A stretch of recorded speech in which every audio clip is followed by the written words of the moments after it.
Miss Marple and the Snowman Murder Mystery. Welcome, and thank you for being here with us on Warm Pages.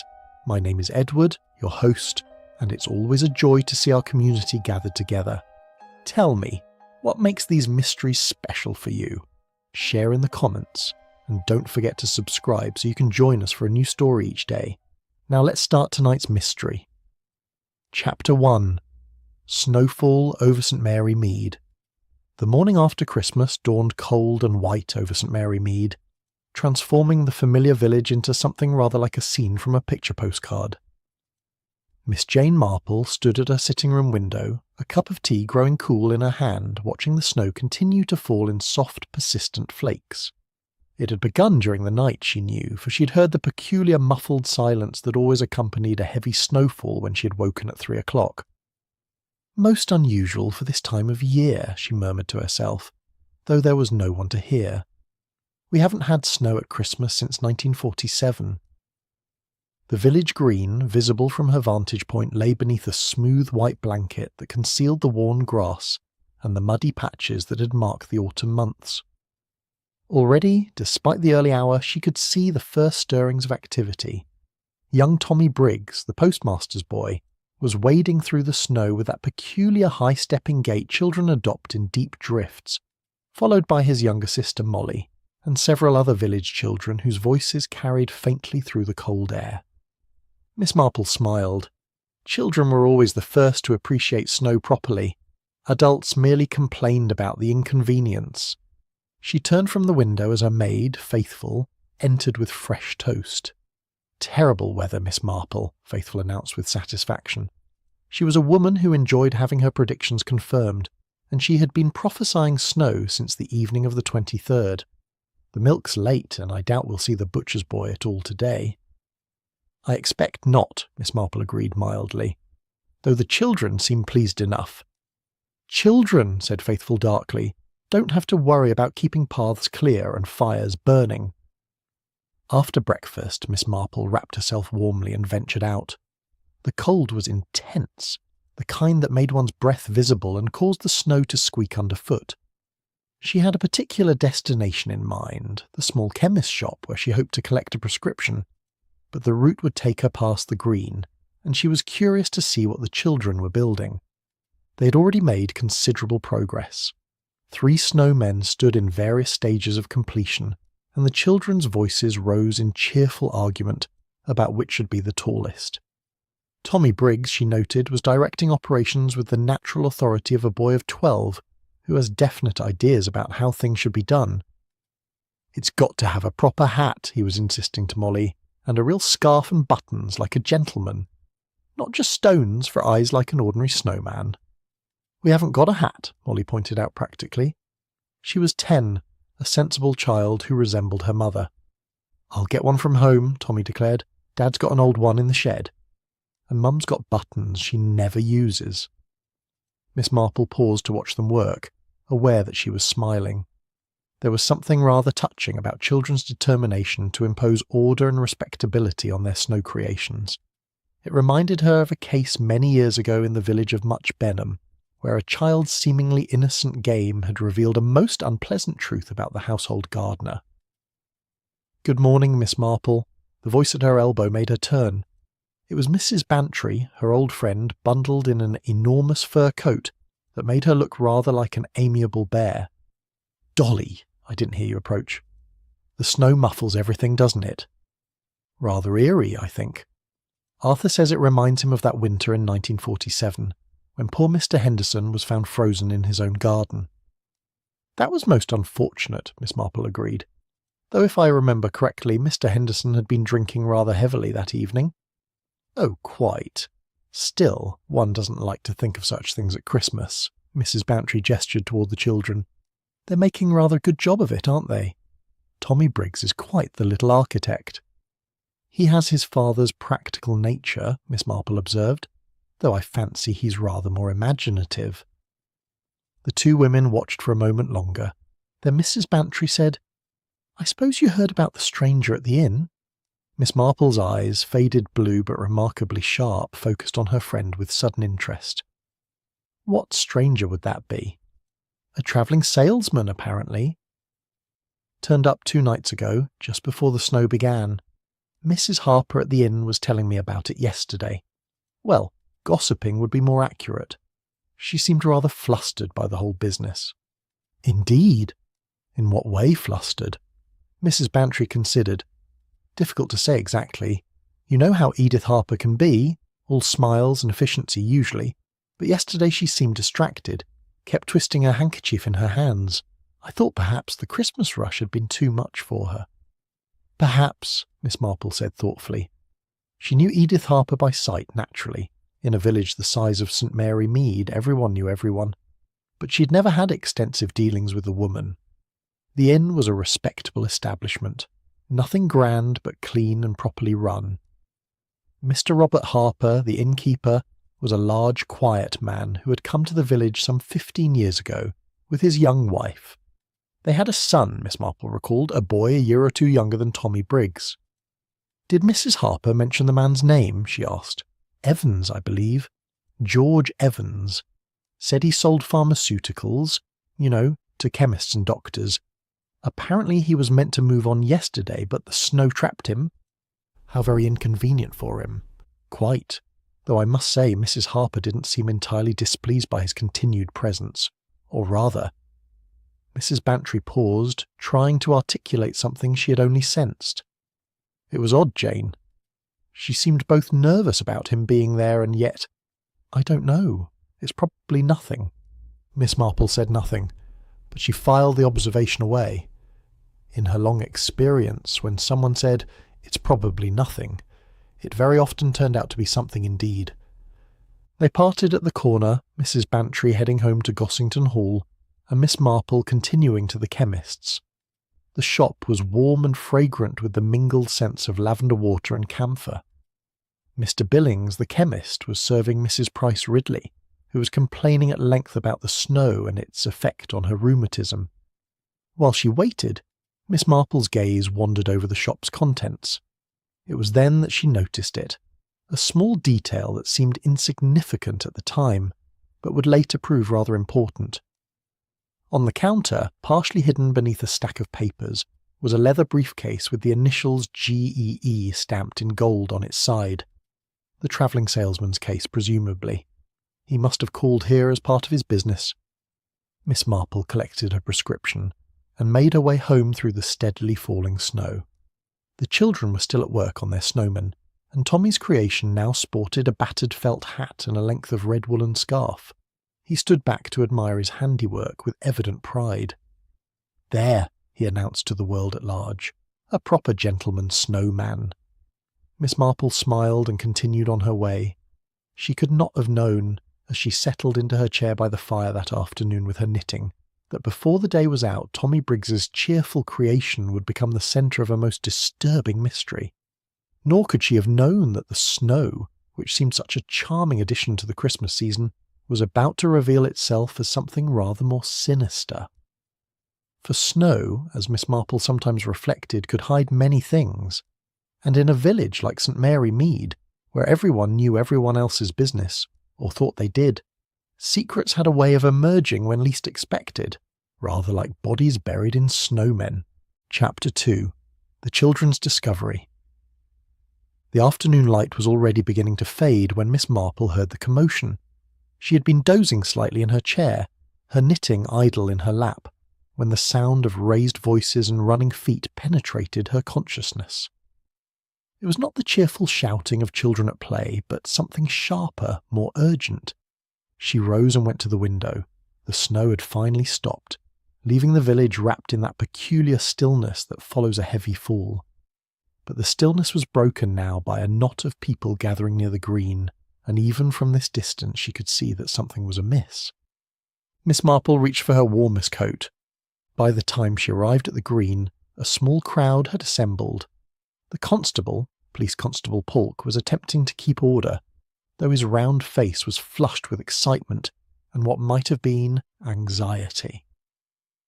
The children had been moved back, and Miss Marple could see young Tommy Briggs standing very pale and still, his sister Molly crying into their mother's skirts. "Now then, Miss Marple," Constable Polk said, spotting her approach, This isn't a sight for ladies, I'm afraid." "Nonsense," Miss Marple said briskly. "I have seen a great many things in my time, Constable. What has happened?"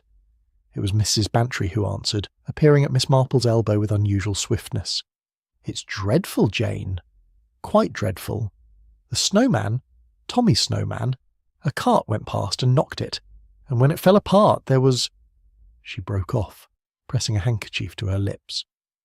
"There was a body inside it," finished Dr. Haydock, the village physician, emerging from the crowd. His usually jovial face was grim. A man, frozen solid. Been dead since some time last night, I should say, though I'll know more after a proper examination. Miss Marple moved closer, ignoring the constable's half-hearted protests. The snowman had indeed collapsed, and in the wreckage of snow and the scattered remains of Tommy's careful decorations, she could see what had caused such alarm. A man's form lay partially visible, the snow that had concealed him now scattered across the frozen ground. His face was turned away, but she could see dark hair and the shoulders of a brown overcoat. "Has he been identified?" she asked quietly. "It's that travelling salesman," said a voice from the crowd.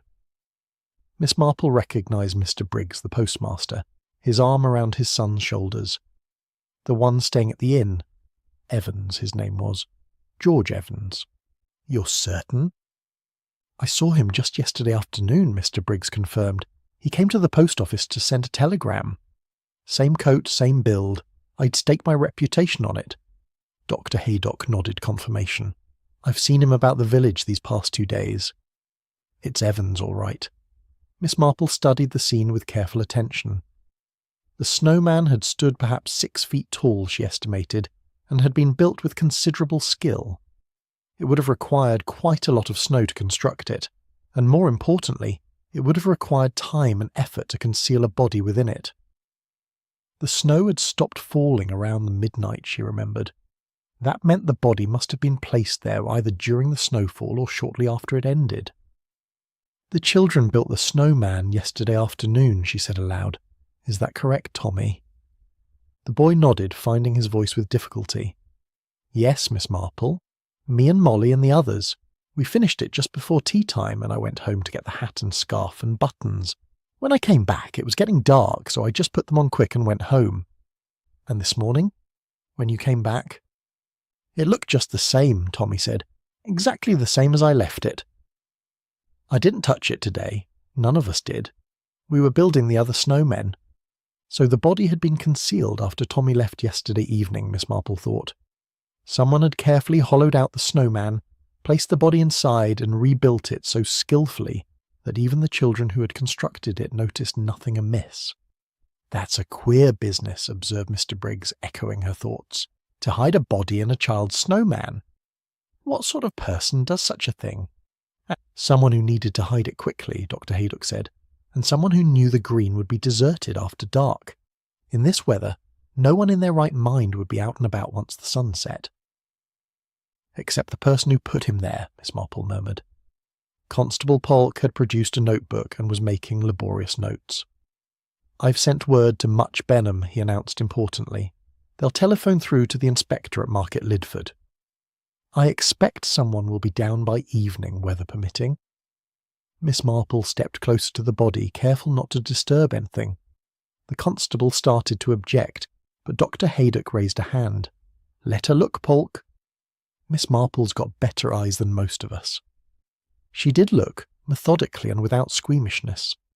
The man was perhaps 40, well built, with features that might have been handsome in life but were now fixed in death. His coat was expensive, she noted, and his shoes were good quality, though wet through. There was snow packed into his hair and clothing, which suggested he had fallen or been placed in the snow before being concealed in the snowman. 2 details caught her attention particularly. The first was his left hand, bare and showing pale against the dark coat. There was a mark on his ring finger where a wedding band had been, the skin slightly paler where the ring had protected it from the sun, but the ring itself was gone. This second detail was more immediately striking. Around his neck, partially hidden by his coat collar, was a length of silk scarf. Not the red woolen scarf Tommy had provided for the Snowman, that lay discarded nearby, but a woman's scarf, pale blue silk with delicate embroidery. Miss Marple bent closer, squinting at the embroidery. Yes, she had been right. Initials worked in darker blue thread. E.H. "Dr. Haydock," she said quietly, "might I have a word?" The doctor joined her and she pointed out the scarf. His eyebrows rose. "Well, well. That's suggestive, isn't it?" "You recognise it?" "I saw Mrs. Harper wearing something very like it at the Christmas Eve dance at the village hall. Edith Harper, the innkeeper's wife. Of course, it might not be the same scarf. E.H. could be anyone." "Quite," Miss Marple agreed. But her tone suggested she thought otherwise. The crowd was growing larger now, drawn by curiosity and the irresistible lure of drama. Miss Marple noticed faces she recognised. Mrs. Price Ridley looking horrified and fascinated in equal measure.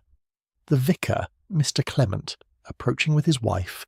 And at the back of the crowd, standing very still and pale, Mrs. Edith Harper herself. Their eyes met across the green. Mrs. Harper's hand went to her throat in an involuntary gesture, and then she turned and hurried away in the direction of the inn. Miss Marple watched her go thoughtfully. Mrs. Bantry had been right, she reflected. Mrs. Harper had seemed flustered yesterday when discussing the stranger, and now here was the stranger, dead, with what appeared to be Mrs. Harper's scarf around his neck. "Snow," she murmured to herself, "is a most convenient curtain. It hides so much. But like all curtains, sooner or later it must be drawn back." "What's that, Miss Marple?" Dr. Haydock asked. "Nothing, Doctor. Merely an observation. Tell me, do you think robbery was the motive?" "Robbery?" Dr. Haydock looked surprised. "I suppose it's possible. His pockets might have been emptied. We'll know more after a proper search." But Miss Marple was not thinking of pockets. She was thinking of her missing wedding ring, a woman's silk scarf, and the expression on Edith Harper's face when she had looked across the green and seen what lay revealed in the melting snow. Chapter 3. A Face Beneath the Snow. By the following morning the body of George Evans had been removed to the mortuary at Much Benham, and the village had settled into that peculiar state of heightened awareness that always followed a violent death. Everyone had theories, and everyone was eager to share them, particularly over the counters of the post office and the greengrocer's. Miss Marple, making her rounds with her shopping basket, listened more than she spoke. It was a habit she'd cultivated over many years, and it had served her well.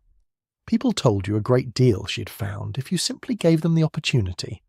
"Robbery, that's what it was," declared Mrs. Price Ridley at the butcher's. "These travelling salesmen carry large sums of money, I'm told. Someone knew he had it and killed him for it." "But why hide him in a snowman?" objected Miss Hartwell, the vicar's sister. "Why not simply leave him in the woods or push him into the river?"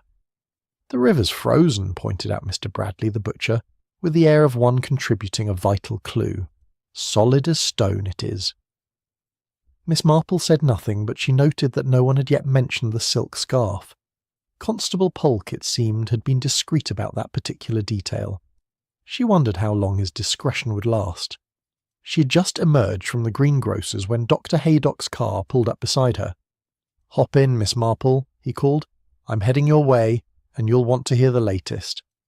Once settled in the passenger seat, Miss Marple waited patiently while the doctor navigated the snowy lane. "Examined him properly this morning," Dr. Haydock said without preamble. "Death occurred between 9 o'clock on Christmas evening and 2 o'clock on Boxing Day morning. Difficult to be more precise given the freezing conditions, but I'd wager it was closer to midnight. Blow to the back of the head, something heavy and blunt. He'd have died fairly quickly, I should think." "The poor man," Miss Marple murmured. "And the other details you mentioned yesterday?" Dr. Haydock glanced at her shrewdly. "You mean the scarf and the missing ring?" "Yes. Well, the scarf is definitely silk, expensive too. The initials are E.H. embroidered in what my wife tells me is French knots. She knows about these things." "And Mrs. Harper owned a similar scarf?" "Identical, I'd say, from what I remember of seeing her wear it, though she claims hers is safely at home in her drawer." "Claims?" That's what she told Polk when he went round to ask about Evans this morning. Said she barely knew the man, that he was just a guest who kept to himself. But she was nervous, Miss Marple. Very nervous indeed. Miss Marple considered this. And the wedding ring? Gone, as we observed. But here's the curious thing.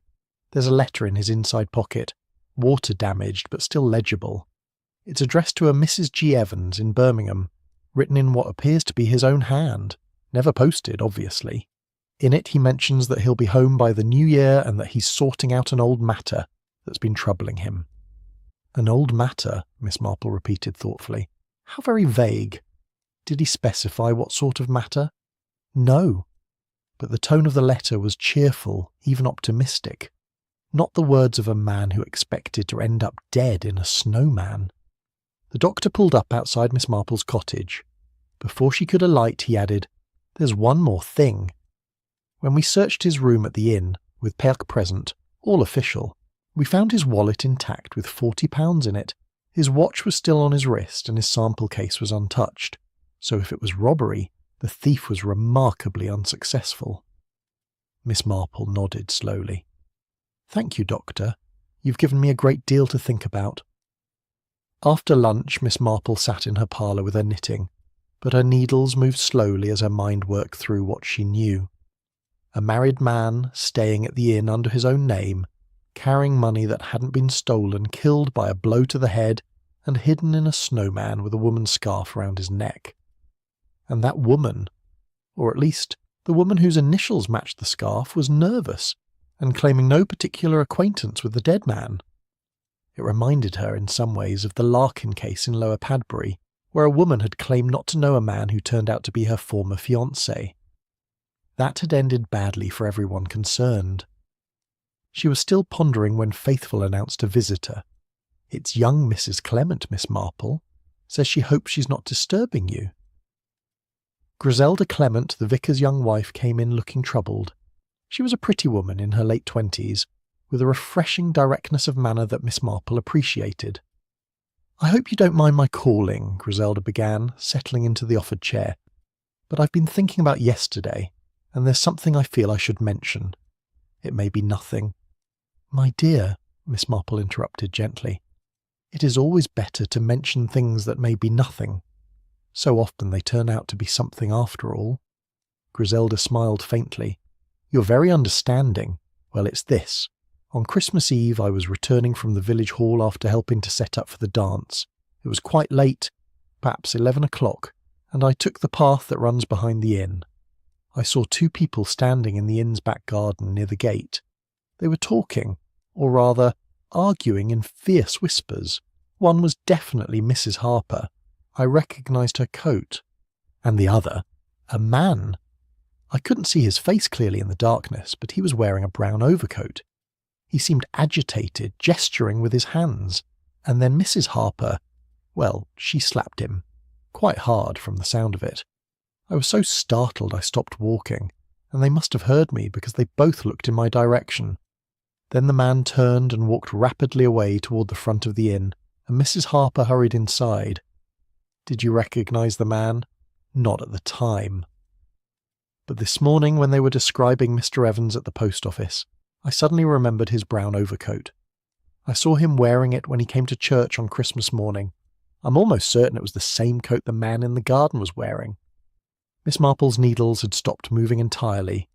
Did you happen to notice if Mrs. Harper was wearing a scarf that evening? Griselda thought carefully. Yes, she was. A silk one, pale blue. I remember thinking how pretty it looked against her dark coat. But when I saw her hurrying inside, the scarf was gone. I assumed it had slipped off and she hadn't noticed. How very interesting, Miss Marple murmured. Tell me, did you mention this to anyone else? Not yet. I wasn't entirely sure if I should, but then I thought of you, and how you always say that small details can be important. Do you think I should tell Constable Polk? I think, Miss Marple said slowly, that you should tell whoever comes from Scotland Yard to investigate, because someone will come, my dear. This is not a case that Constable Polk can handle alone. After Griselda left, Miss Marple returned to her chair and picked up her knitting, but her mind was far from the pattern she was creating.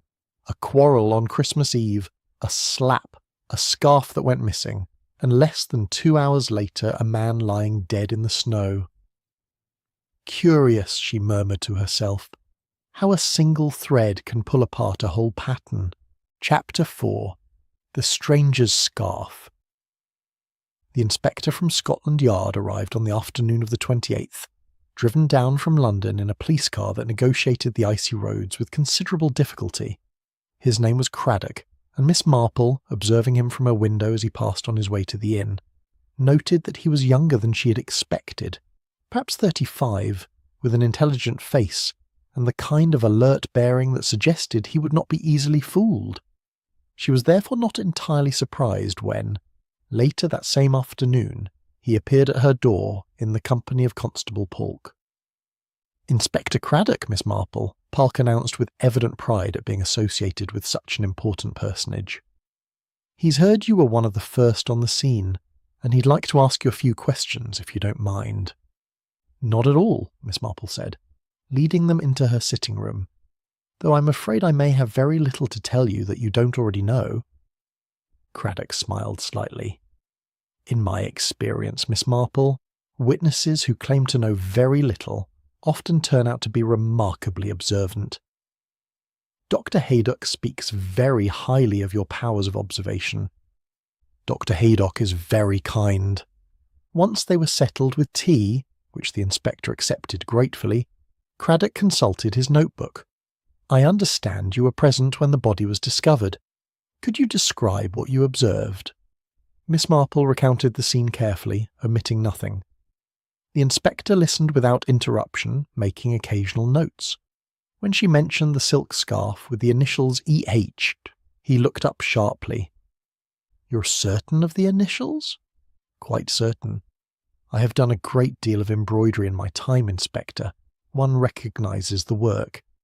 And you say you'd seen Mrs. Harper wearing a similar scarf?" "At the Christmas Eve dance, yes.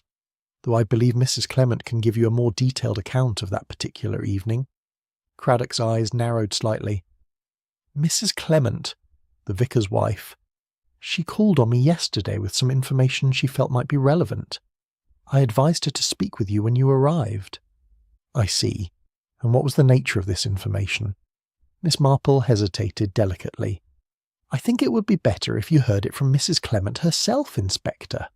I should not like to colour your interpretation with my own account." Craddock studied her for a moment, then smiled. "Very well. Tell me, Miss Marple, what is your impression of Mrs. Harper?" "I know her only slightly," Miss Marple said carefully.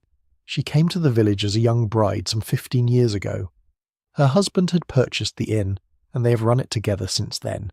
She has always seemed a respectable woman, if perhaps a trifle—" She paused, searching for the right word. "A trifle conscious of appearances." "Meaning?" "Meaning that she takes great care with how she is perceived by the village. Her dress, her manner, her management of the inn, all are calculated to present a picture of respectability, which is not, of course, a fault. But sometimes when people are very concerned with appearing respectable, it is because they have something in their past they wish to obscure." The inspector's expression suggested he found this observation interesting. "And her husband?" "A quiet man. He leaves the social aspects of the inn to his wife and concerns himself with the practical matters. I've always thought him rather watchful." "Watchful?" "Of his wife, Inspector. Not in an obvious way, but I have noticed it nevertheless. At the Christmas dance, for instance, he rarely let her out of his sight." Craddock made another note, then said, "I've just come from the inn, as it happens. I interviewed both Mr. and Mrs. Harper. Mrs. Harper maintains that the scarf found on the body is not hers, that hers is safely locked in her bureau drawer. She produced it for my inspection." "How interesting," Miss Marple murmured. "A silk scarf, pale blue with the initials E.H. "Exactly matching the description." "Then either there are two identical scarves, or someone removed the original from Mr. Evans' body and replaced it in Mrs. Harper's drawer." "My thought precisely," Craddock agreed. Though Mrs. Harper insists no one has access to her private rooms except herself and her maid, the maid, a girl named Annie Clark, confirms that Mrs. Harper's scarf has been in the drawer for several days. She noticed it when putting away laundry on Christmas Eve. Miss Marple considered this, but Annie could be mistaken about which day she saw it, or she could be protecting her mistress. Quite possibly. Tell me, Miss Marple, do you know anything about Evans's background, his connection to the village? Only what I heard at the post office, that he was a travelling salesman for a pharmaceutical company. But Dr. Haydock mentioned you found a letter in his pocket addressed to his wife in Birmingham. We did? We've since contacted Mrs. Evans. She knew her husband was travelling in this area but had no idea he might be in any danger. According to her, he had never mentioned St. Mary Mead specifically, nor had he ever spoken of anyone named Harper. Yet he came here, Miss Marple said quietly, to this particular village, at Christmas time. That suggests purpose, Inspector. One does not travel to a small village during the holiday season without a reason. My thoughts exactly. Mrs. Harper claims he arrived without warning, that she had never seen him before in her life. But the maid tells a different story. Miss Marple leaned forward slightly. Does she indeed? Annie Clark states that on Christmas Eve she saw Evans and Mrs. Harper talking together near the back staircase. She describes their manner as furtive. Mrs. Harper appeared distressed, and Evans was speaking urgently, though Annie couldn't hear the words. When they noticed her, they broke apart immediately, and Mrs. Harper scolded her for lurking about. The maid sounds observant. She's a timid girl, easy to frighten, but I believe she's telling the truth. There's more. She mentioned seeing a bruise on Mrs. Harper's wrist on Christmas morning, as though someone had gripped it hard, and she says that a new lock was fitted to the cellar door on Boxing Day morning, before the body was even discovered. Miss Marple's needles, which had been moving in a steady rhythm, paused. A new lock on the cellar door? That seems rather significant. I thought so too. When I asked Mrs. Harper about it, she claimed the old lock had been sticking for weeks, and her husband had finally gotten around to replacing it. Mr. Harper confirmed this, though rather reluctantly, I thought. May I ask whether you searched the cellar? I did. It contains only what one would expect: barrels, bottles, supplies for the inn. Nothing suspicious. But the floor showed signs of recent sweeping, and there was a damp patch near the far wall that Mr. Harper claimed was from a leak. Miss Marple resumed her knitting. You know, Inspector, secrets are rather like snow. They may cover things quite effectively for a time, but eventually they melt away and reveal what lies beneath. Craddock smiled. That's rather poetic, Miss Marple. Oh, I'm not being poetic, Inspector. Merely practical. In my experience, people who have secrets always make small mistakes. Mrs. Harper, for instance, claims to barely know Mr. Evans, yet she was seen arguing with him on Christmas Eve. She claims her scarf never left her possession, yet one exactly like it was found around a dead man's neck. She claims the cellar lock was changed for practical reasons, yet it happened at a most convenient time. You think she killed him? I think, Miss Marple said carefully, that Mrs. Harper knows a great deal more about Mr. Evans' death than she has admitted. Whether she killed him herself is another question entirely. Women of Mrs. Harper's sort, and I have known several, rarely commit murder with their own hands. They are more inclined to place themselves in situations where others feel compelled to act on their behalf. The inspector regarded her with increased respect. You're suggesting her husband might be involved? I am suggesting, Inspector, that when a man watches his wife as carefully as Mr. Harper watches Mrs. Harper, and when a stranger arrives who causes his wife visible distress, it would be natural for a husband to take an interest. What form that interest might take would depend, of course, on his character and the circumstances. Craddock stood, pocketing his notebook. Thank you, Miss Marple. You've given me much to consider. I don't suppose you have any other observations you'd care to share? Miss Marple looked up at him with her mild, faded blue eyes. Only this, Inspector. If you wish to understand why Mr. Evans died, you must first understand why he came to St. Mary Mead. And to understand that, you must discover what connection he had to the Harpers 15 years ago, before they arrived in this village. The answer, I suspect, lies not in the present, but in the past. Chapter 5. Tea with the Inspector. Inspector Craddock proved to be a man who valued thoroughness. Over the next 2 days he interviewed virtually everyone in St Mary Mead who might have seen or heard anything relevant to the case. Miss Marple, observing the comings and goings from her vantage point by the window, noted with approval that he had spoken not only to the obvious witnesses, but also to the postman, the delivery boy from the grocer's, and old Mrs. Bindle who lived in the cottage nearest the green, and rarely missed anything that occurred in the village. On the morning of the 30th, the inspector called again at Miss Marple's cottage. This time he came alone, and there was a quality to his manner that suggested he had reached a certain point in his investigation where he wished to test his theories against someone whose judgment he had come to respect. "I hope I'm not imposing," he said as Faithful showed him in, "but I wondered if you might spare me a quarter of an hour." "Of course, Inspector. I was just about to have tea. Will you join me?" Once they were settled, Craddock accepted a cup and a slice of seed cake before saying, "I've been assembling the timeline of events, and I'd value your thoughts on it. According to multiple witnesses, Evans arrived at the inn on the evening of December the 23rd. He dined alone in the public room, retired early, and was not seen again until Christmas Eve morning, when he attended church service. I saw him there myself," Miss Marple confirmed. "He sat at the back and left before the vicar could speak with him. After the service, he was seen at the post office, where he sent a telegram to his wife saying he would be delayed by weather. He then visited the chemist's shop. Mr. Billings confirms he purchased some headache powders and returned to the inn for lunch. In the afternoon, he went out walking. Mrs. Cartwright, the widow who lives near the green, saw him heading in the direction of the woods behind the inn around 3 o'clock. The woods, Miss Marple repeated thoughtfully. That's rather interesting. Why so? Only that the woods are not particularly scenic in winter, and the path through them leads nowhere except to the back of the inn's property, and eventually to a farm track. It's not a route one would choose for a pleasant stroll, particularly in cold weather." Craddock nodded. "I had the same thought. I believe he was surveying the area, perhaps planning something. In any case, he returned to the inn by 5 o'clock and dined again in the public room. Several people saw him there. Mr. Harper served him personally.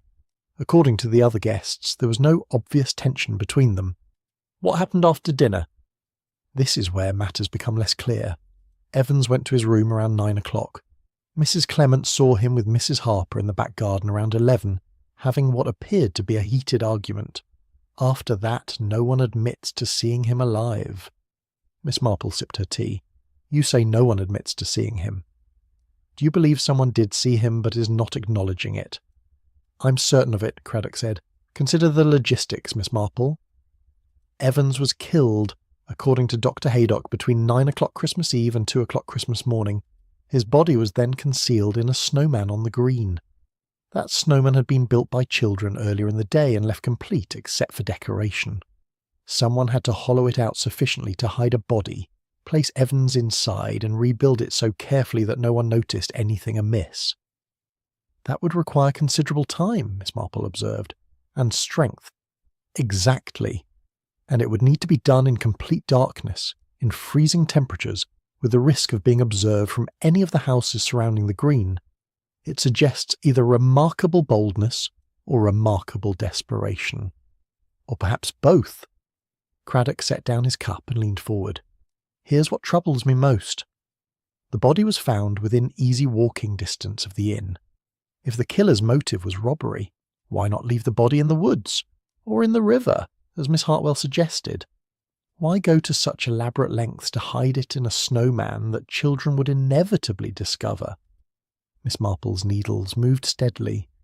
"You know, Inspector, when I was a girl there was a gardener in the village who committed a theft. He took a valuable ornament from the manor house and hid it in plain sight, balanced on top of a sundial in the formal garden. Everyone walked past it for 3 days before someone noticed.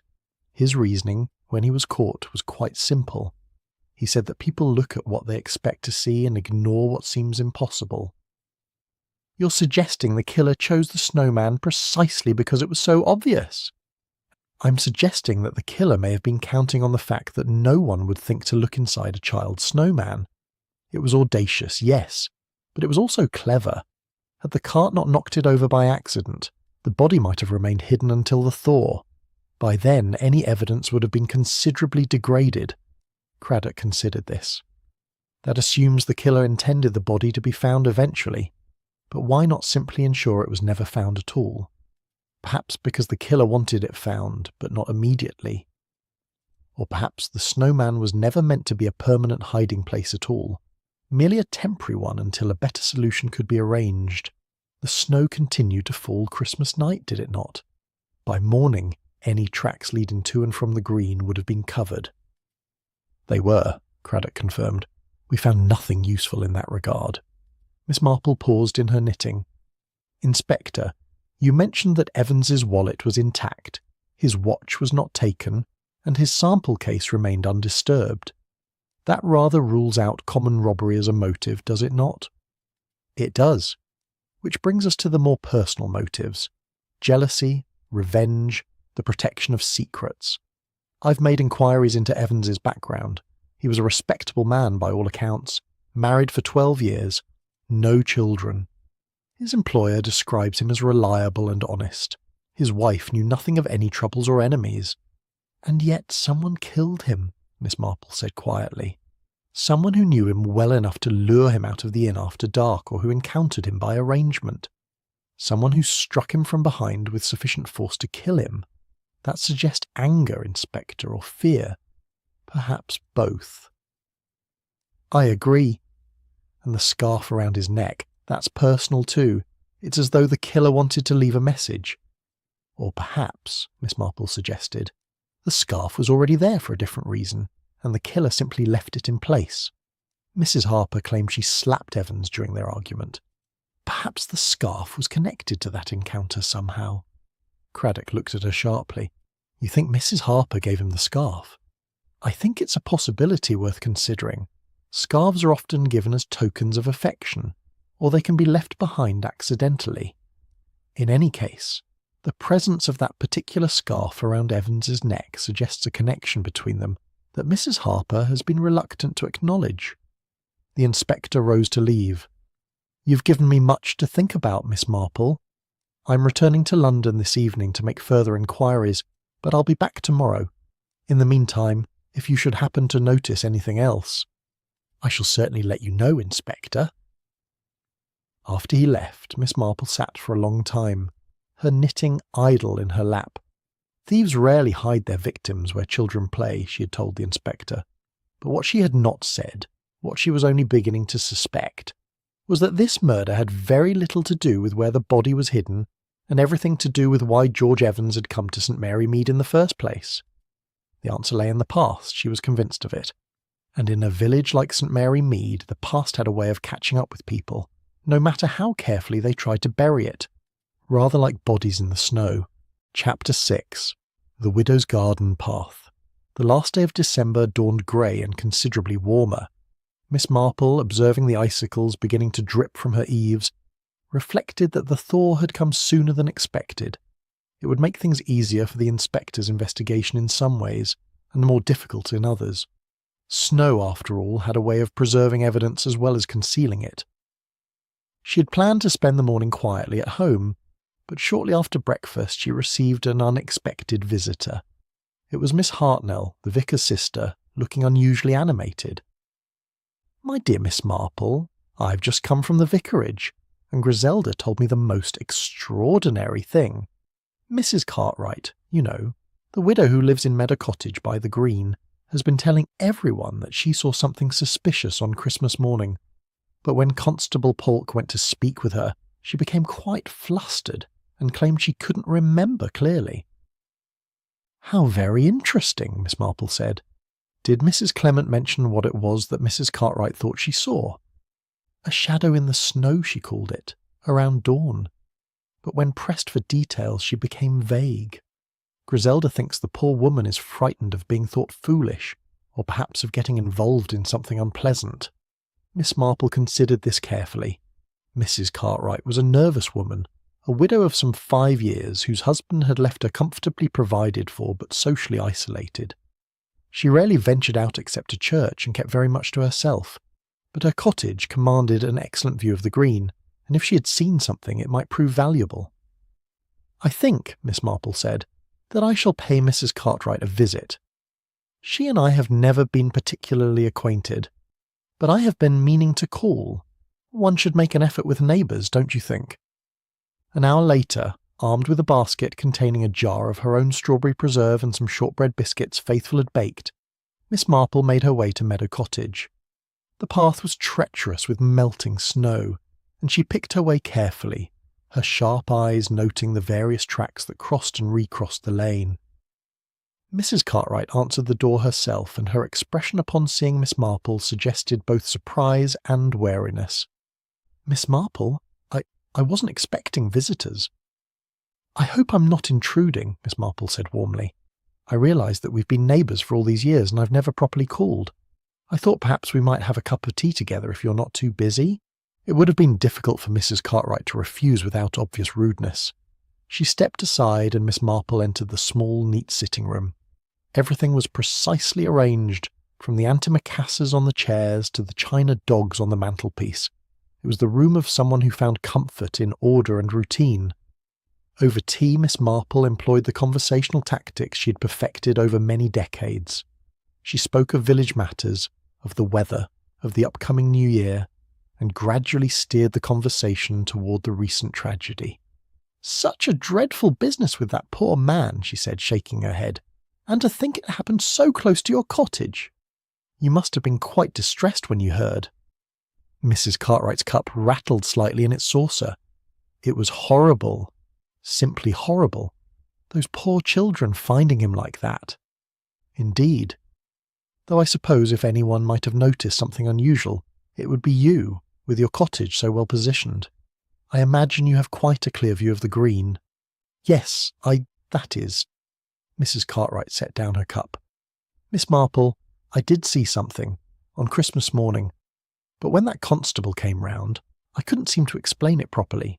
He made me feel foolish, writing everything down in his notebook and asking me to be precise about times and distances. I'm not at all sure I was precise." "Why don't you tell me?" Miss Marple suggested gently.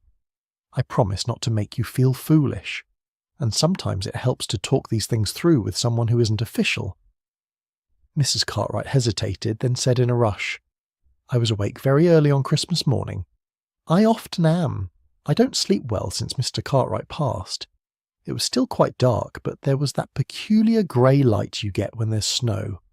I went to the window and I saw someone walking across the green. Just one person? Yes. Or at least I think so. They were heading toward Mrs. Harper's garden. You can see the back of the inn from my bedroom window. They were moving slowly as though—" She paused, searching for the right words. "As though they were dragging something heavy. Or perhaps they were simply struggling through the deep snow. I couldn't be certain." "What time was this?"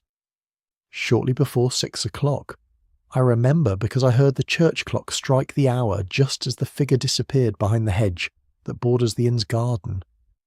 Miss Marple absorbed this information. "Did you see this person return?" "That's just it, I did, perhaps 20 minutes later. But they were walking differently then, more quickly, without that laboured quality. And there was a second set of tracks by then, coming from a different direction. From the woods, I think." "A second person?" "I believe so, though I didn't see them clearly.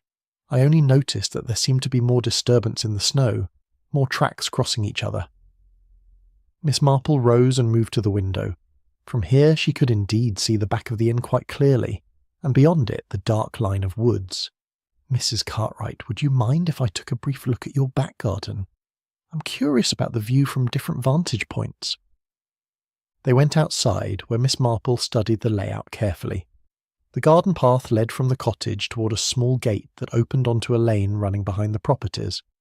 From here, one could reach either the woods or the inn without crossing the green itself. It was then that Miss Marple saw it. Caught in the bare branches of the hedge that separated Mrs. Cartwright's garden from the lane. A single glove, partially frozen into the vegetation, its red velvet lining just visible where it had turned inside out. "Mrs. Cartwright, do you recognise this?" Miss Marple asked, carefully extracting the glove from the hedge. The widow peered at it. No, I don't believe so. It's not mine. I only wear wool gloves. That looks rather expensive. Indeed it did. The glove was made of fine leather, lined with red velvet, and sized for a woman's hand. There was something else too, a faint mark on the leather that might have been a monogram, though the exposure to cold and moisture had made it difficult to read. Miss Marple wrapped the glove carefully in her handkerchief. I think Inspector Craddock should see this. May I take it? Of course. Do you think it's important? In my experience, Miss Marple said quietly, anything found along the path someone took while dragging a heavy burden is likely to be important indeed. After leaving Mrs. Cartwright, Miss Marple did not return immediately home. Instead, she followed the lane that ran behind the properties, noting how it connected to the woods, and eventually to the back gate of the inn's garden. The tracks Mrs. Cartwright had described were long since obscured by fresh snow and the subsequent thaw, but the route itself was clear enough.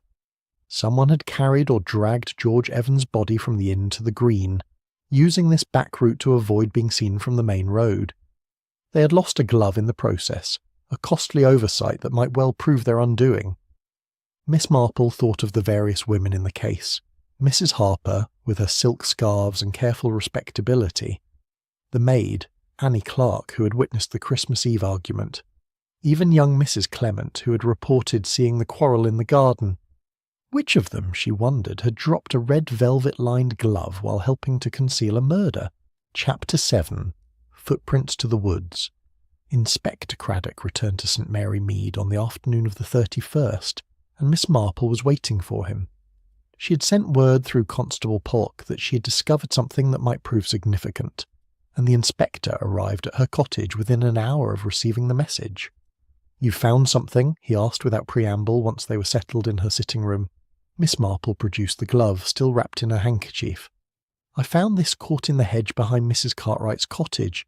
The hedge borders the lane that runs from the woods to the back of the inn's property. Craddock examined the glove carefully, holding it up to the light. Red velvet lining, good quality leather. There's a marking here. Looks like it might be initials, though it's badly faded. He turned to her. Where exactly did you find this? Miss Marple described her visit to Mrs. Cartwright and the widow's account of seeing someone moving across the snow on Christmas morning. The inspector listened intently, making notes. Mrs. Cartwright mentioned tracks leading toward Mrs. Harper's garden, he said when she finished. Tracks that suggested someone was dragging something heavy. And this glove was found along what would have been the logical route from the inn to the green. Precisely. I believe whoever helped move Mr. Evans' body lost this glove in the process. The hedge is quite thick there, and in darkness it would be easy to catch one's clothing on the branches without noticing. Craddock stood abruptly. Miss Marple, would you mind accompanying me? I'd like to follow this route myself, and I'd value having you point out exactly where everything was found. They set out together, Miss Marple leading the way along the lane she had traced earlier. The inspector examined the ground carefully, though the melting snow had obliterated most useful traces. When they reached the point where the lane met the edge of the woods, he paused. The woods lead back to the inn property, he asked. Yes, and beyond that to a farm track. But there's something else you should see, Inspector. I took the liberty of exploring a bit further this morning. She led him into the woods, following a narrow path that wound between the trees. The going was difficult, with mud and slush making the footing treacherous, but after several minutes they emerged at a small clearing. Here, partially concealed beneath a fallen log and a scatter of branches, Miss Marple indicated what she had discovered earlier. It was a leather briefcase, its surface wet and stained from exposure to the elements. Craddock knelt beside it, pulling on gloves before he opened it carefully. Inside were papers, most of them damp but still legible, and several small sample bottles of the sort a pharmaceutical salesman might carry. Evans's case, the inspector said, the one that was reported missing from his room. He began examining the papers, setting each one aside carefully. Business correspondence, order forms, a railway timetable. He paused, his expression sharpening. And letters. Personal letters. Miss Marple waited while he read through them. When he looked up, his face was grave. "These are addressed to my dearest Edith," he said. "They're love letters, Miss Marple, written over the course of several months this past summer. Some are quite explicit about the writer's feelings and his frustration at their separation." He selected one and read aloud, "I cannot continue this way much longer. Either you must leave him and come to me, or we must end this entirely. I will not be kept as a secret while you play the respectable innkeeper's wife. Signed by George Evans." "They're not signed at all, but the handwriting matches samples we have of Evans's writing from his business papers." Craddock looked at the letters again. "This puts rather a different complexion on matters. Mrs. Harper told me she barely knew the man. These suggest she knew him very well indeed." "They were lovers," Miss Marple said quietly, "and he came here at Christmas to force her to make a choice. Leave her husband and marry him, or end the affair. That was the old matter he mentioned in his letter home, the matter he intended to settle. It appears so. But if that's the case, why kill him? Why not simply send him away?" "Perhaps because he wouldn't be sent away," Miss Marple suggested. "Perhaps because he threatened to reveal everything to Mr. Harper if she refused him. That would destroy her carefully constructed respectability. Or perhaps," she paused thoughtfully, "perhaps someone else made the decision for her." Craddock gathered the papers carefully. "We need to speak with Mrs. Harper again, and with her husband. These letters change everything." They made their way back through the woods, emerging near the back gate of the inn's property. The inspector paused there, studying the layout. "From here to the green is perhaps 200 yards, he observed. "Across this garden, through the back lane, past Mrs. Cartwright's cottage. It could be done in darkness without being observed from the main road." "Yes," Miss Marple agreed, "though it would require 2 people, I think. One person might drag a body that distance, but to lift it into a snowman and rebuild the structure around it, that would need assistance. Or exceptional strength and determination." They found both Mr. and Mrs. Harper in the inn's private parlour. Mrs. Harper looked up as they entered, and the colour drained from her face when she saw what the inspector carried. "I believe you recognise this, Mrs. Harper," Craddock said, setting the briefcase on the table. "We found it hidden in the woods behind your property. Along with these." He laid out several of the letters. Mrs. Harper's hand went to her throat. For a moment Miss Marple thought she might faint. Then she sank into a chair, her carefully maintained composure crumbling. "I can explain," she whispered. "I should hope so," Craddock said, not unkindly. "The truth would be preferable to more lies." Robert Harper had been standing by the window. Now he turned, and his face was like stone. "Edith," he said, and the single word carried both pain and warning. "Don't, Robert. Please." Mrs. Harper looked at the inspector with tears streaming down her face. "Yes, I knew George Evans. We had been lovers. It began last summer when he called here on business. I never meant for it to happen. I love my husband, but George he was charming and attentive, and I was flattered and foolish. And he came here at Christmas to—" "What? Demand that you leave your husband?" "Yes. He said he'd waited long enough, that he wanted me to divorce Robert and marry him. But I couldn't do it. I wouldn't. I told him it was finished, that it had been a terrible mistake. We argued in the garden on Christmas Eve. I slapped him and told him to leave the village and never contact me again." "And did he agree?" "No. He said he would speak to Robert himself, tell him everything unless I changed my mind. He gave me until Christmas morning to decide."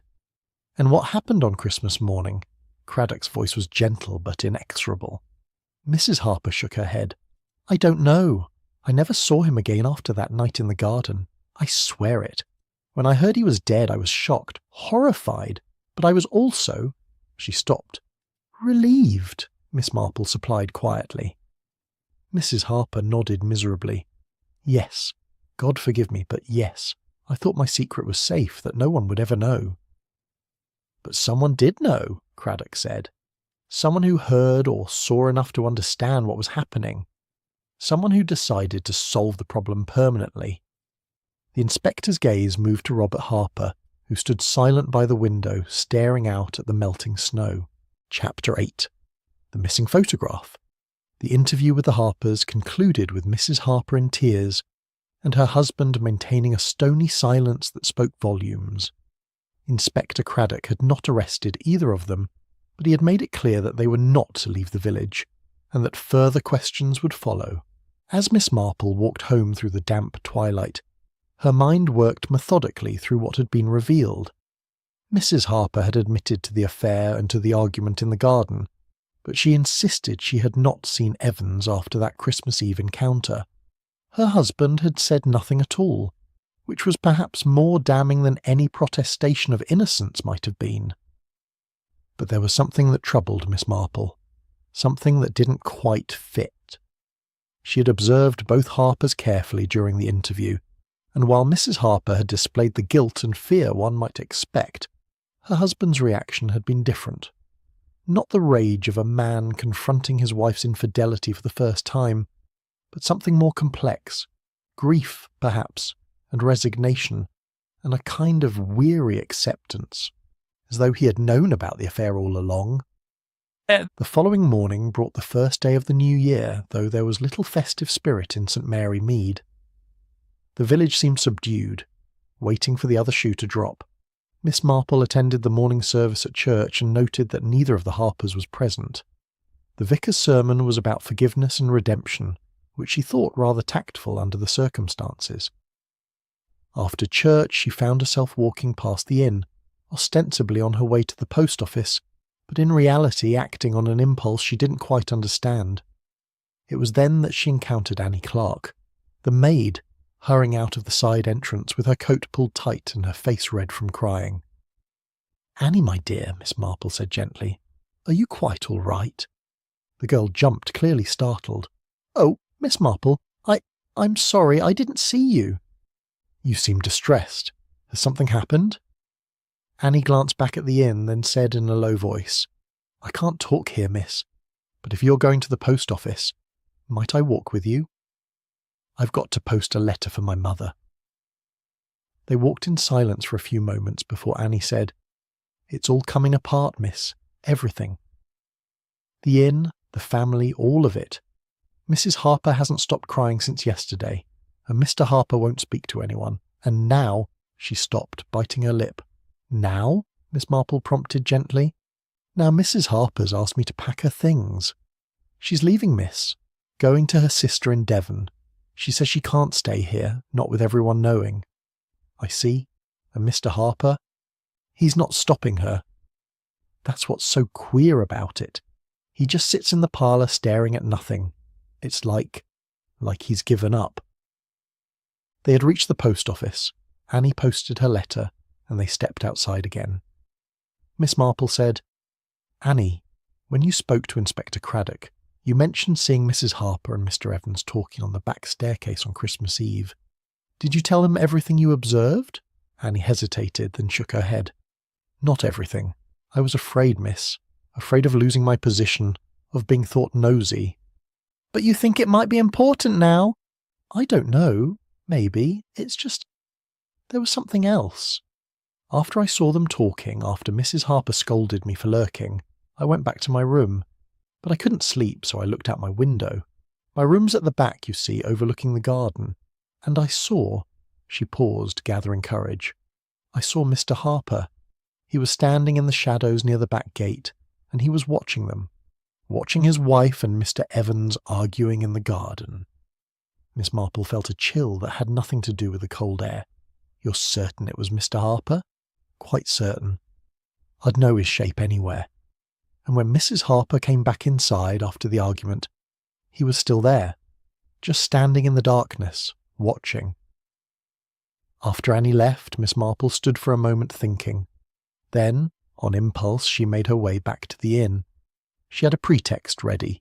She would offer to help Mrs. Harper with her packing, as any neighbourly woman might. It was a thin excuse, but it would serve. Mrs. Harper received her in the private parlour with evident surprise and some gratitude. "Miss Marple, that's very kind of you. I'm afraid I'm rather at 6s and 7s. "Perfectly understandable, my dear. Would you like me to help with anything? I'm quite good at folding, and I know how difficult it can be to pack when one is upset." Mrs. Harper accepted the offer, and Miss Marple followed her upstairs to the couple's private sitting room. While Mrs. Harper gathered clothes from the bedroom, Miss Marple took the opportunity to observe the sitting room carefully.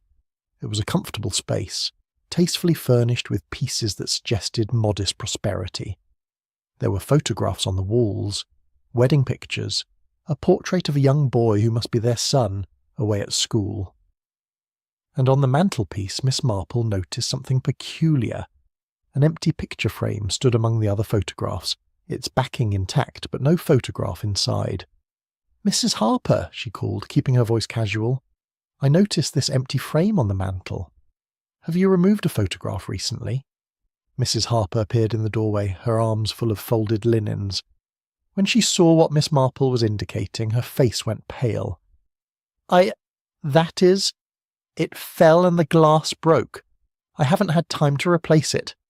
But Miss Marple noted that the frame showed no signs of damage, and there were no shards of glass in the wastepaper basket. "What photograph was in it?" she asked gently. Mrs. Harper set down the linens, her hands trembling. "It was taken last summer, at a church fete in the next village. Just a silly snapshot." "And who was in it?" There was a long pause. Then Mrs. Harper whispered, "George and I. Someone took it without our knowing. Robert found it among my things in November. That's when he realised." "That you were having an affair?" "Yes." Mrs. Harper sank into a chair. "He didn't rage or shout. He just looked at the photograph for a long time, then put it in that frame on the mantel. He said it was a reminder for both of us of the consequences of deception. And when Mr. Evans came to the village, Robert knew immediately why he'd come. He told me. He said he'd known it would happen eventually, that men like George don't let go easily. He wasn't surprised, just resigned." "What happened to the photograph, Mrs. Harper?" "It's gone. I looked for it after they found George's body. I thought Robert might have destroyed it to protect me from suspicion, but when I asked him, he wouldn't say. He just looked at me with such sadness and said, 'It doesn't matter now. None of it matters.'" Miss Marple walked slowly home, turning the pieces over in her mind. A husband who knew of his wife's infidelity and displayed it on his mantelpiece. A photograph that disappeared the night a man was killed. And a wife who believed her husband had destroyed the evidence to save her. But Miss Marple had lived too long and observed too much human nature to accept such a simple explanation. In her experience, when a man displayed evidence of his humiliation where he could see it every day, it meant one of two things. Either he was hoping for reconciliation, or he was feeding his rage. And she was beginning to suspect which it had been. Chapter 9. The Thaw reveals the truth. The new year brought with it a marked change in the weather. The temperature rose steadily, and by the 2nd of January the snow that had blanketed St. Mary Mead was melting rapidly, leaving the village muddy and drab. The children's snowmen on the green collapsed into shapeless mounds, and streams of water ran down every gutter and lane. Miss Marple, watching from her window as the last vestiges of winter retreated, thought about how apt it was that snow should melt just as secrets were coming to light.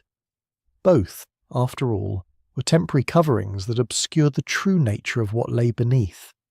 Inspector Craddock called on her that afternoon, and his expression was grave. "I thought you'd want to know," he said, accepting a cup of tea. "The case is essentially solved. We found the final piece of evidence this morning, revealed by the thaw." "Indeed?" Miss Marple set down her knitting with careful attention. "What did you find?" "A metal button, caught in what remained of the snowman where Evans's body was hidden. It had been frozen into the base, which is why we didn't find it during the initial examination. The melting snow released it." He produced a small envelope and tipped the button into his palm. "Look at the engraving." Miss Marple leaned forward. The button was brass, well made, and on its face were engraved the initials R.H. "Robert Harper," she said quietly. "Exactly." And when I examined Harper's overcoat, the one he was wearing on Christmas Eve, I found that one button was missing from the sleeve. The thread had been torn, as though it had caught on something and been wrenched free. When you were moving a body into a snowman, for instance. Precisely. Craddock returned the button to its envelope. I confronted Harper with this evidence an hour ago. He broke down completely, confessed everything. Miss Marple said nothing, waiting. The inspector continued. According to his statement, he followed his wife and Evans to the garden on Christmas Eve. He'd known about the affair for weeks, since he found that photograph, and he'd been waiting for Evans to make his move. When he heard them arguing, heard Evans threatening to expose everything, something inside him snapped. He struck Evans! Yes. After Mrs. Harper went back inside, Harper confronted Evans. There was a struggle. Harper says he only meant to frighten the man, to make him leave his wife alone, but Evans laughed at him, taunted him about being a cuckold. Harper grabbed a piece of firewood that was stacked near the garden wall and struck him once from behind. Evans fell into the snow and didn't move again. Miss Marple closed her eyes briefly, imagining the scene. The dark garden, the falling snow, a husband's rage boiling over into violence. And then? She prompted. Harper panicked. He couldn't leave the body in the garden where it would be found immediately. He remembered the snowman the children had built. His own son had been involved in making it. He knew it was large enough to conceal a body, and in the darkness and falling snow, he thought he could manage it without being seen. That must have taken considerable effort. It did. He estimates it took him nearly 2 hours to drag the body across the back lane and hollow out enough of the snowman to push Evans inside, then rebuild it. He was nearly discovered twice, once when Mrs. Cartwright's light came on, and again when he heard someone walking past on the main road. But the snow was still falling heavily, covering his tracks almost as quickly as he made them. And the scarf, the one with Mrs. Harper's initials. Craddock's expression grew darker. That's perhaps the cruelest part of the whole business. Evans was wearing it when Harper struck him. Apparently Mrs. Harper had given it to Evans during their affair as a token. When she demanded its return during their argument, Evans refused, said he'd wear it always to remind her of what she'd thrown away. Harper left it around his neck deliberately. He told me. The inspector paused, checking his notes. He said, I wanted him buried in his lies, wrapped in the evidence of what he'd done to my family. Miss Marple was silent for a moment, absorbing this. Then she said, And the glove I found? The one with the red velvet lining? That was Mrs. Harper's. She must have dropped it when... Craddock stopped, frowning. Actually, Harper didn't mention his wife being involved at all. He insists he acted alone. But the glove suggests otherwise, Miss Marple said gently. And Annie Clark saw Mr. Harper watching from the shadows. If he was standing by the back gate during the argument, he would have had to cross the back lane to reach the garden, the same route where the glove was found. You think Mrs. Harper helped him move the body? I think it's possible she discovered what had happened and felt compelled to assist. Or perhaps she followed her husband when he went to confront Evans. The timing is significant, Inspector. Mrs. Cartwright saw someone moving across the snow around 6 o'clock on Christmas morning. That was several hours after the murder occurred. What was Harper doing during that interval? Craddock consulted his notes again. He says he hid the body temporarily in the inn cellar, that's what the damp patch was from, and waited until he was certain everyone was asleep before moving it to the snowman. And the new lock on the cellar door. He changed it Boxing Day morning before the body was discovered. He said he was afraid traces of blood might be found in the cellar and he wanted to ensure no one could enter without his permission. Miss Marple's needles moved thoughtfully. You know, Inspector, there's something about this confession that troubles me. Not because I doubt Harper's guilt, the button is quite damning, but because of the sequence of events. You said Harper estimates it took him 2 hours to conceal the body in the snowman, but Mrs. Cartwright saw someone moving across the snow around dawn, and by her account they were dragging something heavy. Perhaps Harper's estimate was wrong, or perhaps Mrs. Cartwright was mistaken about the time. Perhaps. But Miss Marple's tone suggested she was not entirely convinced. Did Harper mention what happened to the photograph? The one that disappeared from the mantelpiece? He burned it. He said he couldn't bear to look at it anymore, couldn't bear the evidence of his failure to keep his wife's love. He destroyed it the night of the murder. Before or after he killed Evans? Craddock looked up sharply. He didn't specify. Why? Only that timing is so often crucial in these matters. If he destroyed the photograph before confronting Evans, it suggests premeditation, that he had already decided what he was going to do.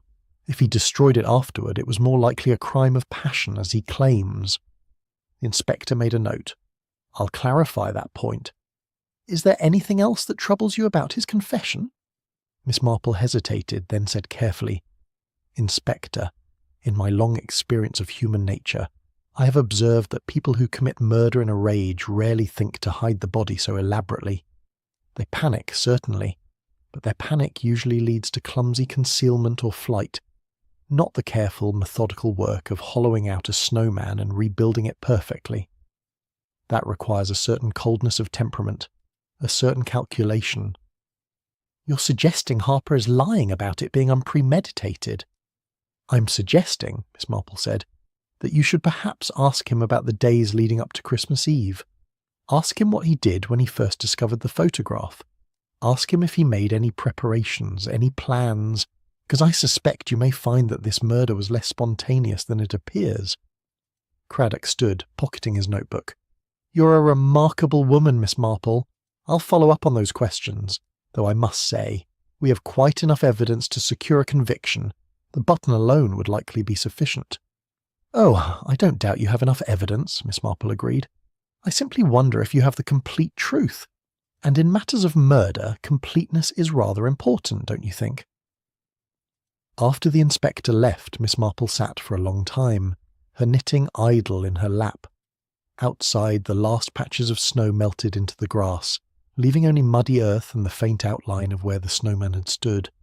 She thought about Robert Harper, about the photograph he had displayed on his mantelpiece like a wound he couldn't let heal. She thought about the careful way he had hidden the body, the hours of methodical work in the freezing darkness. And she thought about the expression she had glimpsed on his face during that interview, not the face of a man consumed by sudden rage, but of a man who had made a decision and carried it through to its inevitable conclusion. Some sins, she reflected, were indeed washed away by snow, but others merely waited beneath the surface for the thaw to reveal them. Chapter 10. Murder beneath the snowman. The case concluded quietly, as such things often did in villages like St. Mary Mead. Robert Harper was taken into custody on the 3rd of January, charged with the murder of George Evans. The formal proceedings would take place at the assizes in Much Benham, but everyone knew what the outcome would be. The evidence was conclusive, and Harper had confessed. Mrs. Harper left for Devon 2 days later, her departure witnessed by half the village from behind discreetly twitched curtains. She looked, Miss Marple thought, watching from her own window, like a woman who had aged 10 years in a single week. The inn was closed temporarily, its future uncertain. On the Sunday following Harper's arrest, the vicar delivered a sermon that was remarkable for its gentleness. He spoke of human frailty, of the sins that begin small and grow until they consume everything around them, and of the redemption available even to those who had strayed furthest from grace. We are reminded, Mr. Clement said, his voice carrying clearly through the church, that evil does not always announce itself with thunder. Sometimes it comes quietly, in the cold and the darkness, wrapped in the guise of righteous anger or wounded pride. And sometimes the innocent become entangled with the guilty, their lives forever altered by choices they did not make.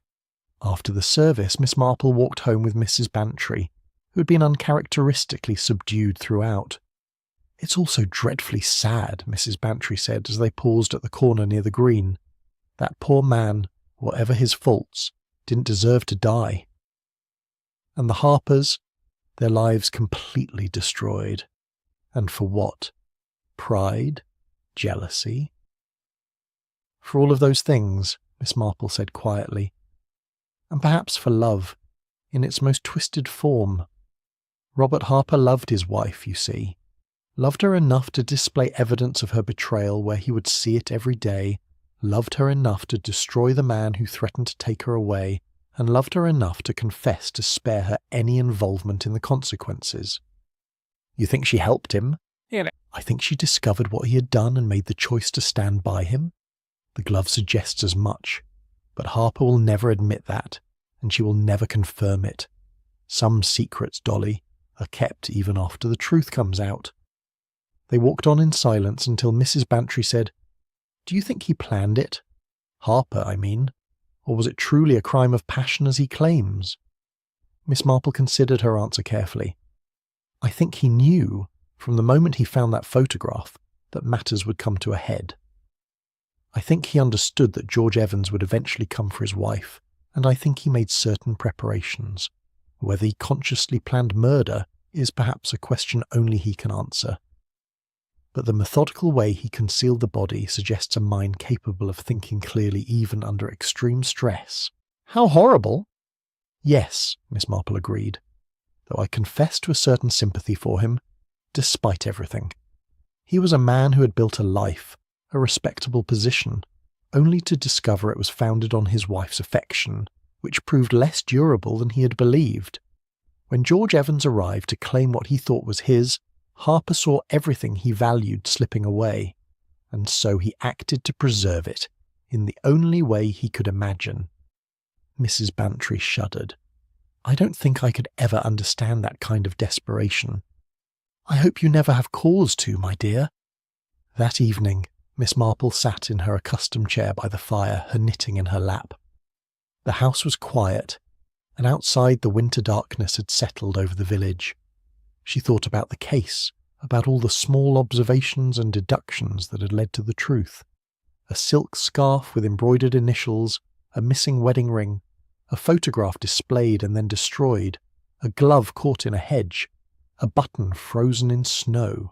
Each piece had seemed insignificant on its own, but together they had revealed the pattern of murder. She thought too about the children who had built the snowman, innocent of the horror that would be concealed within their creation. Young Tommy Briggs had been very subdued since the discovery, his mother had reported. He felt somehow responsible, as though his snowman had been complicit in the crime. Miss Marple had spoken with the boy herself, explaining gently that evil was not created by innocent acts but merely used them. The snowman had been nothing more than snow, shaped by children's hands into a cheerful figure. What had been done to it afterward was not the children's fault, any more than a house was responsible for the crimes committed within its walls. Tommy had seemed comforted by this, though Miss Marple suspected it would be some time before he built another snowman. There was a knock at the door, and Faithful showed in Inspector Craddock. He looked tired but satisfied, the expression of a man who had completed a difficult task. "I'm leaving for London in the morning," he said, accepting the offered chair. "I wanted to thank you before I left." "Your observations were invaluable, Miss Marple." "You're very kind, Inspector, but you would have arrived at the truth eventually. The button would have been found regardless of my involvement." "Perhaps. But you understood the human element of the case in a way I didn't. When I interviewed Harper again, following your suggestion about premeditation, he admitted that he had considered various scenarios from the moment he found the photograph. He knew Evans would come, and he had thought about what he might do when that happened. Not a detailed plan, he insisted, but a kind of mental preparation. When the moment arrived, he acted almost without thinking, as though following a script he had already written in his mind. "That's often how such things happen," Miss Marple observed. "We rehearse our responses to imagined provocations, and when the real provocation comes, we simply perform what we have already practiced in thought. A disturbing notion." "Yes, but a true one, I'm afraid." Craddock rose to leave, then paused. "There's one thing I've been curious about. That first morning, when you were watching the children build their snowmen, did you have any sense that something was amiss? Any intuition?" Miss Marple smiled faintly. "Not intuition, Inspector. But I did notice that one of the snowmen seemed slightly different when I passed it later that day. The proportions were not quite what I remembered from the morning. At the time, I assumed the children had rebuilt it. It was only afterward that I understood the true significance of that alteration." After the inspector departed, Miss Marple returned to her knitting. The pattern was a complex one, requiring careful attention to ensure each stitch fell in its proper place. Rather like solving a murder, she reflected. One had to pay attention to every detail, every small inconsistency, every thread that seemed out of place.